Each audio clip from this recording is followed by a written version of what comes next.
Hello, everybody. My name's James. Welcome to Planet FPL, the world where everything revolves around Fantasy Premier League. And today it does. I know we've got no game yet. And for some of you, you might want to park this little bit of content for a while. But for me, the preparation for next season has begun because once I've got fixtures, I can begin to plan.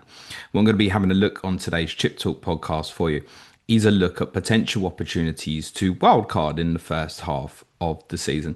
A little bit of a continuation of Friday's podcast where Suj and I went through an analysis of teams' fixture schedules throughout the season. What we didn't dive into was the possibility so much as where to wildcard. We did briefly discuss that there might be reasoning to hold that to later on in the first half of the season. I'm going to show you some of the reasons why I think that's probably the correct play, even though many of us may struggle to do so. For those on YouTube, what you're looking at is two different tables along with myself. One at the bottom is a continuation of kind of longer form of fixtures. And to the left of me, you'll see a graphic that shows the opening five fixtures of the season. That graphic ranks teams in order of difficulty.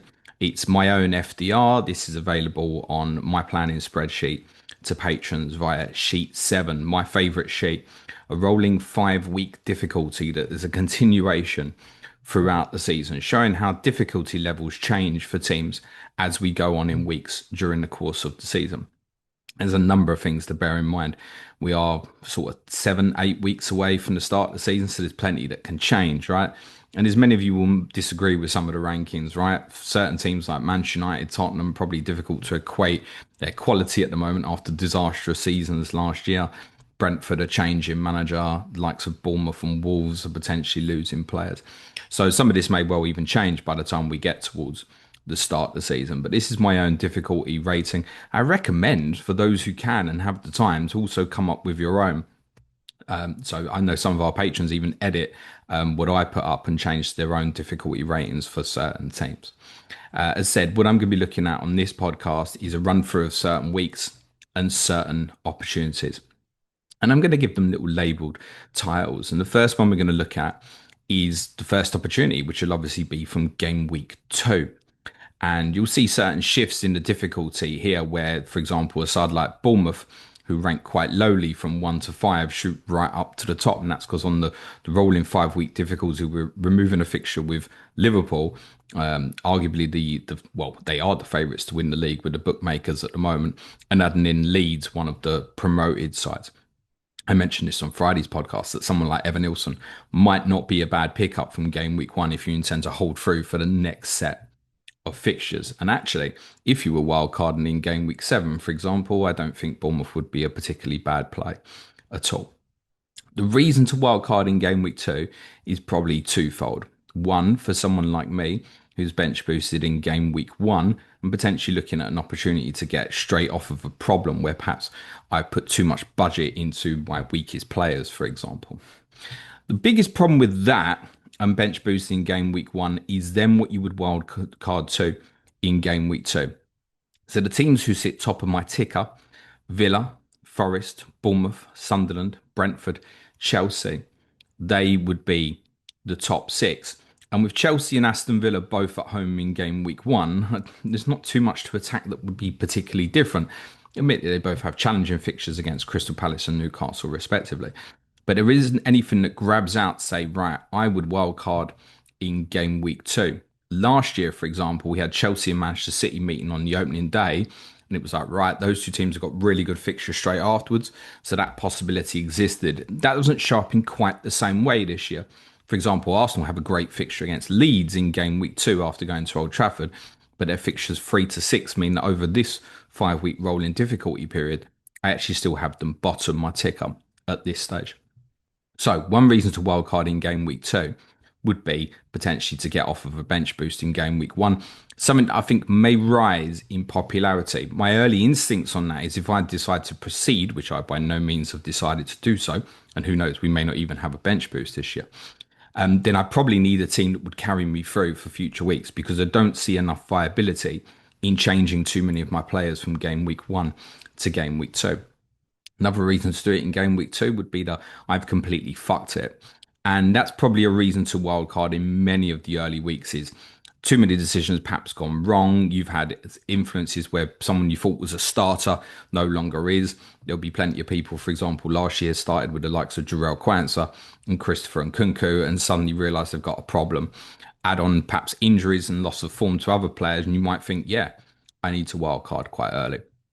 And a lot of people do end up wildcarding early, not necessarily as early as game week two. One of the reasons for that is value chasing. Suddenly you're looking at it and there's other players from who are not in your FPL draft who are performing really well and shooting up in value. And I think fear hits in because we all want to chase that value quite early in the season. I'm very much of the opinion that we probably should chase it in the first half of the season.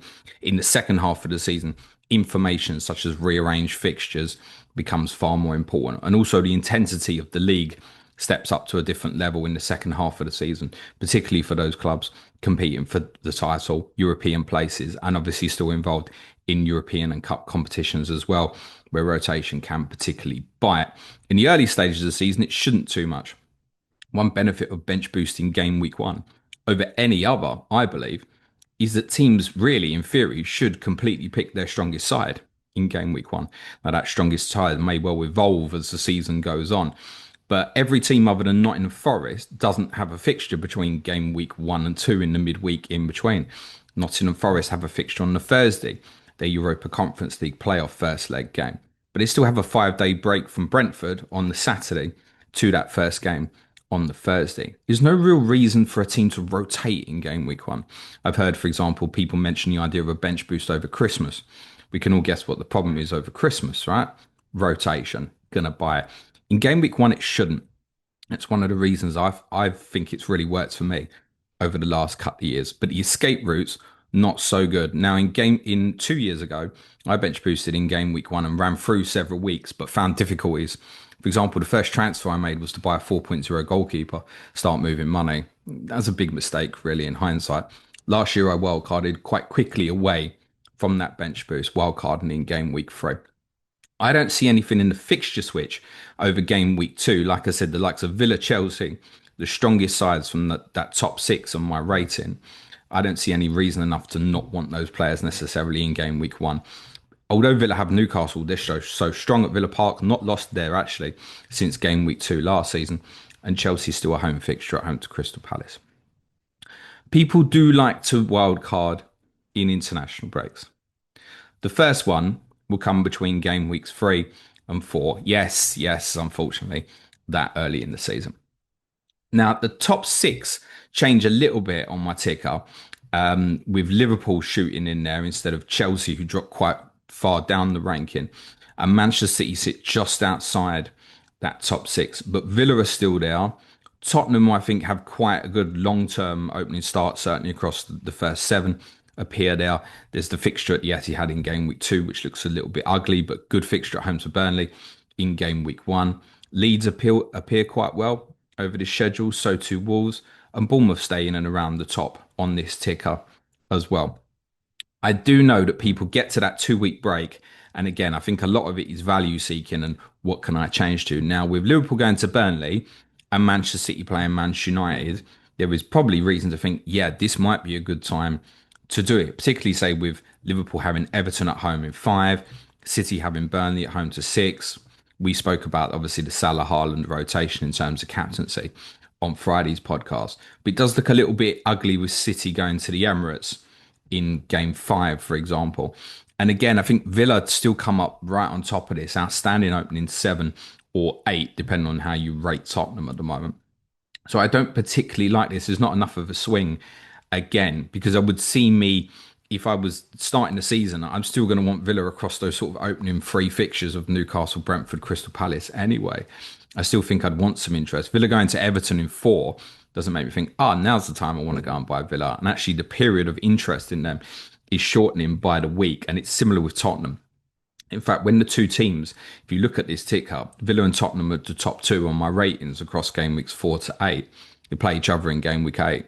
So it's that sort of thing that's got in my mind already thinking, so game week 8 might be a good time to look at changing. But people do like to do it during interlulls. I know that. The next interlull break is between game week 6 and 7. So Game week 7 after the Interlull, look who's top of the ratings now. The team that everybody seems to think's got the toughest start, it's Arsenal. Arsenal's fixtures from game week 7 to 11: West Ham at home, Fulham away, Crystal Palace at home, Burnley away, and Sunderland away. It's at this point you're certainly going to want some Arsenal.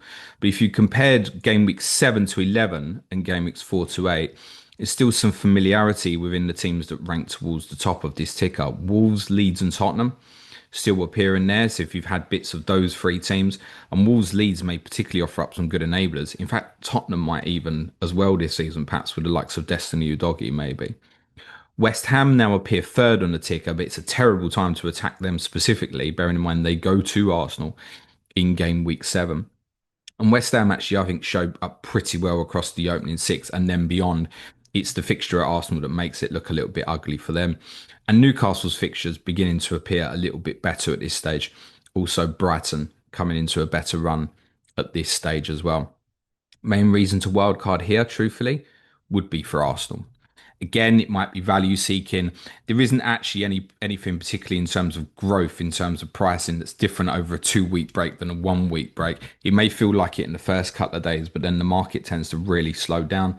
Again, who knows? Maybe algorithms will be completely different in terms of how transfers are done within the game this season. We are expecting some form of changes, but don't know what they are at the moment. Main reason to wildcard at this point, game week 7, would be to attack into Arsenal immediately.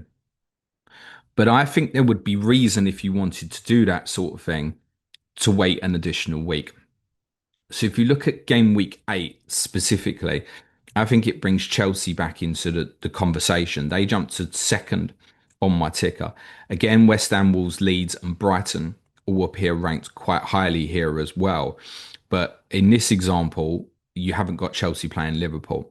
So wait until game week 8. You don't have to worry about Chelsea and Liverpool playing each other. You might deem it better that you can attack Liverpool players a little bit better at this point. And of course, the better sides, you worry a little bit less about the fixtures. I mean, Liverpool's fixture run from 8 to 12 doesn't show great. United, Brentford, Villa before going to the Etihad and then playing Forest. But they are the champions of England, right? I just think if you wildcard in 7, because of Chelsea Liverpool, you wouldn't want to look at Chelsea so much.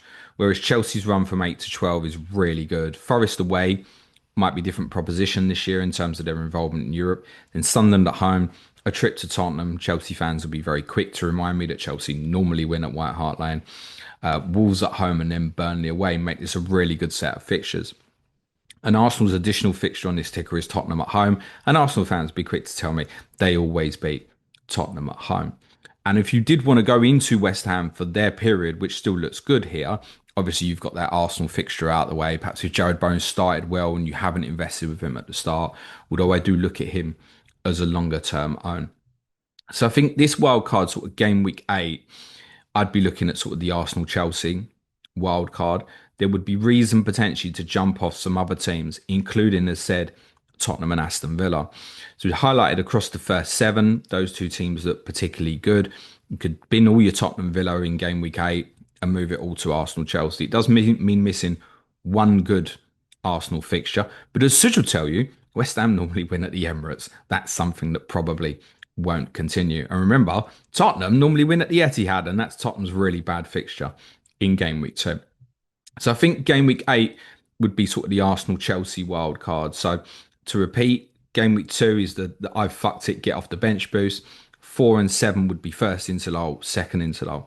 Game week 8 feels like the first one to me where you could make a case to attack more than just one team. Because I think game week 7 looks more just like just an attack Arsenal. Do you want to go into treble Chelsea when they're about to play Liverpool? Be a brave thing to do. And actually, the game week 8 fixture away to Nottingham Forest isn't a huge appeal. But I think at that point, you can look at their runs. Now, a different way of looking at would be, will those two teams respectively go to Fulham and Nottingham Forest in game week 8? It doesn't scream. No, I recognise that. But in terms of fixture runs, getting that Chelsea-Liverpool game out the way might feel right. Also, to come off sides like Tottenham and Arsenal. Also, Bournemouth come into a more difficult run if you have invested in those sort of players like Evan Nilsson, Semenyo if he stays, for example. But I like it a little bit later on in the season. Now, the next interlull break is game week 11. Now, that doesn't feel quite right to me because Manchester City and Liverpool play each other. So if we look from game week 12 into 16, I've now got Liverpool and City appearing first and third, respectively, in the top six on my ticker across the 5 weeks, game week 12 to 16.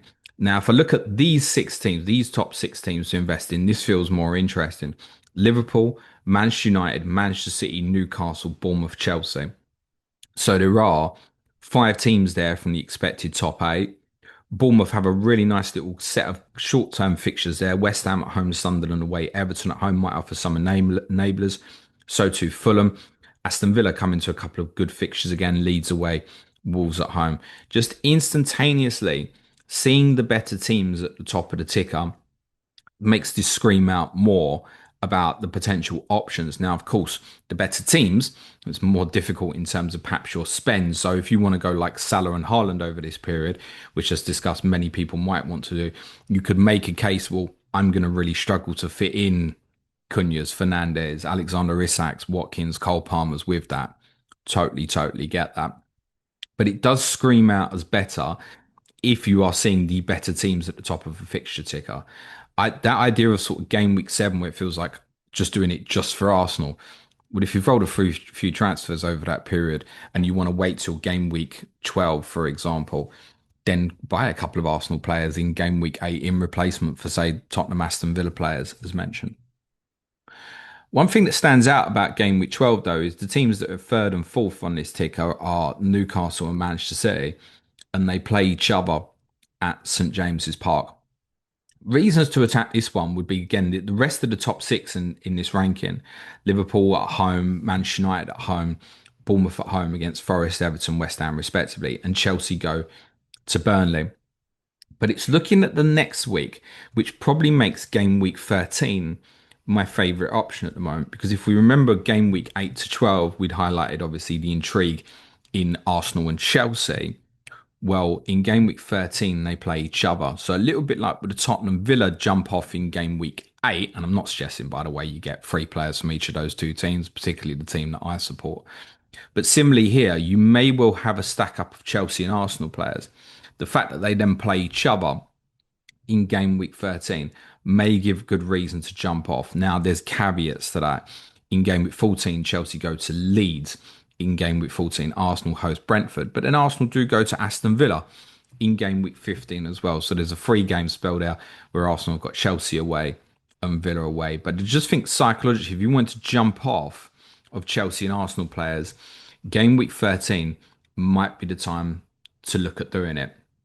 And this next slide shows you game weeks 13 to 17. And Chelsea take a dip here in terms of their ranking because they also go to St James's Park in game week 17. And it also brings a couple of other teams to the table, I think, in terms of interesting fixtures that highlight the possibility to add enablers to the idea of putting in, say, Salah and Haaland together, maybe trying to even fit Isak in as well. It will be difficult, no doubt. So at this point in game week 13, City go to the top of my ticker, sorry.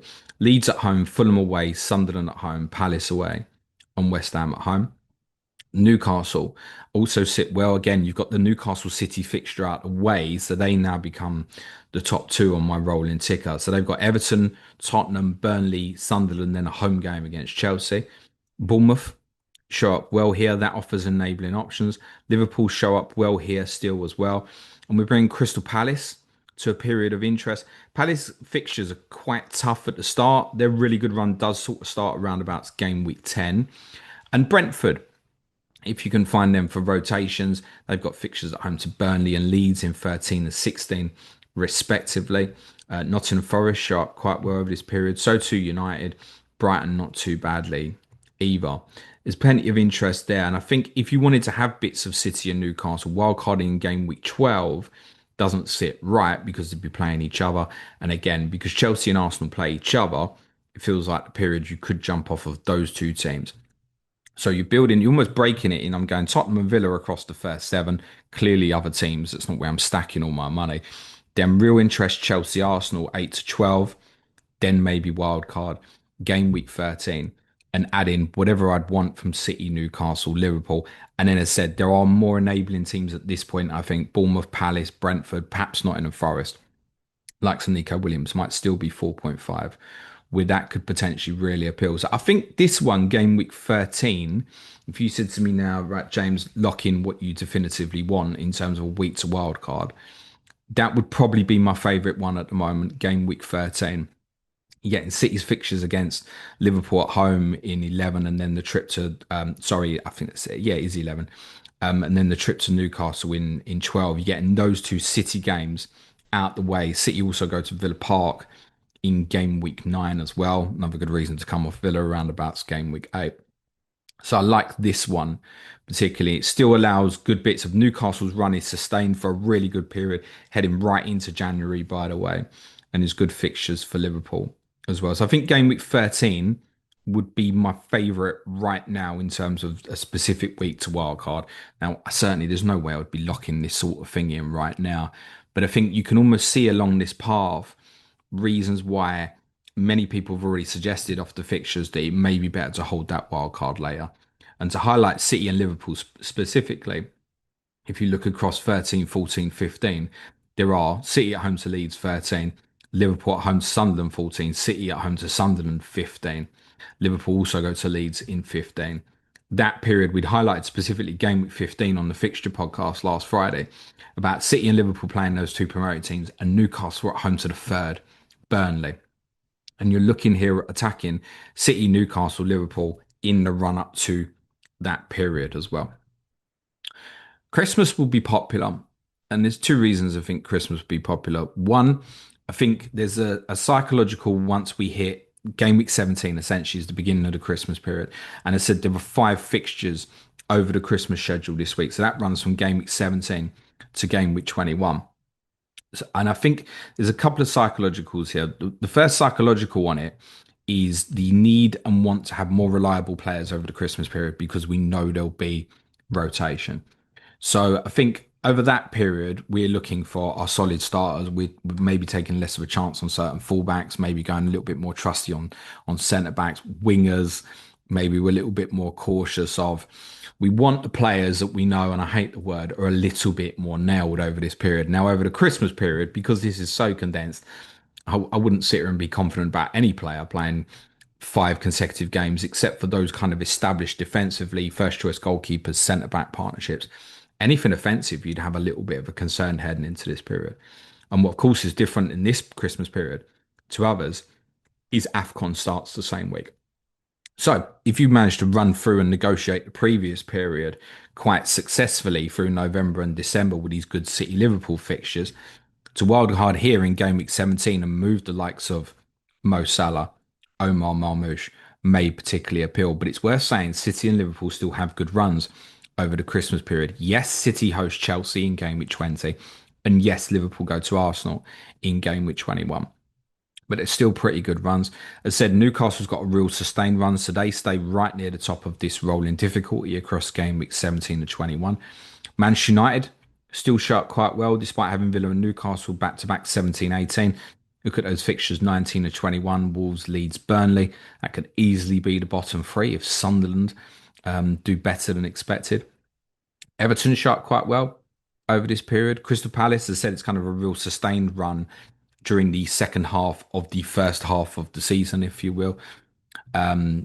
Those are the teams you'd be looking at over that period. So still from the top teams, Liverpool, City, United, then the bracket behind Newcastle United might be the bracket behind. Then the likes of Palace, Everton, Brentford can offer some enablers. Brighton have Sunderland at home, Burnley at home over this period.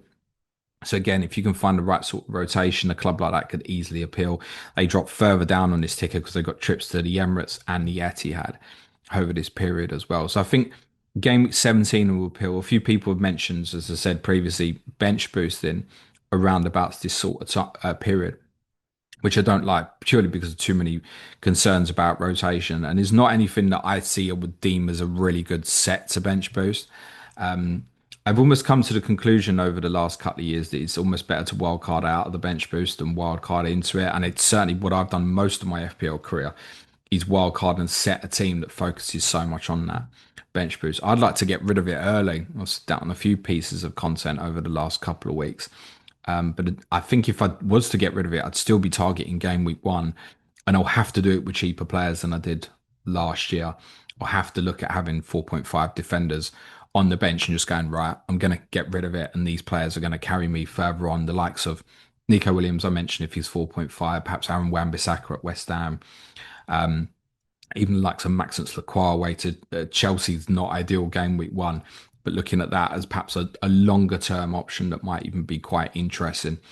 Because obviously, if you wildcard in game week two, there's no wildcard again, presumably until game week 20. Unless FPL are going to do something interesting, like give us four wildcards. Hopefully, they don't do that sort of thing. It'd be more fun if we had no wildcards, actually. But I think when you look at these different stages that I've looked from, my analysis would definitely be that it's better used in the second half of the season. Even if it was, say, right, I'm going to reshape my team when Mo Salah goes to AFCON. That's a good reason to do it over the Christmas period and get established players. Maybe over that period, for example, maybe you'll go, right, well, I want to get Verts and Gakpo, for example, over this period, or Liverpool's number nine if they bought one, right? So I could definitely see reasoning.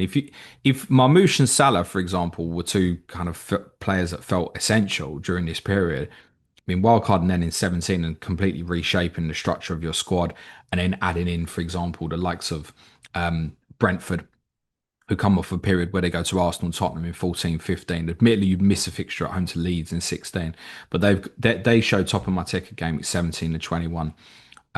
Brentford got a rough start. You mentioned Brentford's home fixtures. Their first home six fixtures are a real fall. It does sound like they're shortly about to make an appointment of a new manager, unproven at this level. So my assessment would be yes, better off being used a little bit later on. And I know most people struggle with that. For example, game week 13, that's not actually till December. I think it's the last weekend of November. That's some people might even think in their mind, yeah, I see that. Yeah, game week 13 really appeals, but it would be too long for many people. That I think gives advantage for those of us who would hold it later. What I've felt I've done well in the last couple of years in FPL is start well. And obviously the later your wild card, there's plenty of opportunities being missed. My instincts at the moment is to set a team that would hold me through as best as possible across the first 5, 6 weeks. Contingency things to be dealt with. Someone's not in the team that I expected. Injuries will inevitably happen. And then attack Arsenal in 7. Then potentially attack Chelsea in 8. And then look towards wildcarding in 13. That would be my idea at the moment. Let me know what you think. I know for many of you have said it's too early, but I think this is the sort of video slash podcast that you'll be able to revisit whenever you want over the next few weeks or even months. Keep an eye out over the next week or so, by the way. Our 30th of June is an important deadline, particularly for clubs like Aston Villa, who may have to comply with PSR. We do think Villa probably need to sell a player in the next week.